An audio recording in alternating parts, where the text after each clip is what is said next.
UDF തരംഗത്തിൽ മഞ്ചേശ്വരത്ത് BJP. സ്ഥാനാർത്ഥി കെ സുരേന്ദ്രനുണ്ടായത് വമ്പൻ പരാജയം. കഴിഞ്ഞ തവണ മഞ്ചേശ്വരത്ത് 745 വോട്ടുകൾക്ക് പരാജയപ്പെട്ട കെ സുരേന്ദ്രൻ ഇത്തവണ തോറ്റത് 29,250 വോട്ടുകൾക്കാണ്. CPM-നും മഞ്ചേശ്വരത്ത് വലിയ തകർച്ചയാണ് ഉണ്ടായത്.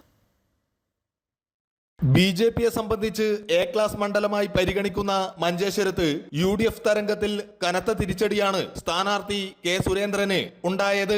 കഴിഞ്ഞ തവണ 745 വോട്ടുകൾക്ക് പരാജയപ്പെട്ട കെ സുരേന്ദ്രൻ മഞ്ചേശ്വരത്ത് തുടർച്ചയായ 4ാം തവണ മത്സരിച്ചപ്പോൾ ഇത്തവണ ദയനീയ പരാജയം ഏറ്റുവാങ്ങിയത് ബി.ജെ.പി. ജില്ലാ നേതൃത്വത്തെ ഞെട്ടിക്കുകയാണ്.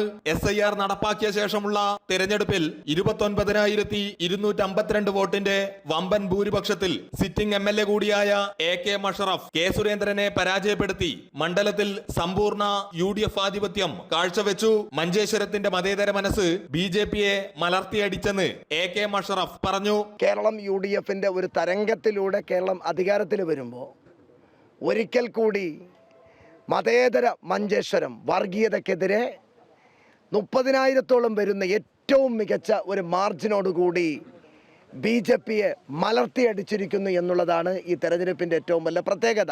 കെ സുരേന്ദ്രനേറ്റ തിരിച്ചടിക്കൊപ്പം മഞ്ചേശ്വരത്ത് CPM-നും വലിയ തകർച്ചയാണ് നേരിട്ടത്. 2021-ൽ 40,000-ൽ പരം വോട്ടുകൾ ലഭിച്ച LDF-ന് ഇത്തവണ നേടാൻ സാധിച്ചത് 21,212 വോട്ടുകൾ മാത്രമാണ്. അമൃത ന്യൂസ്, കാസർഗോഡ്.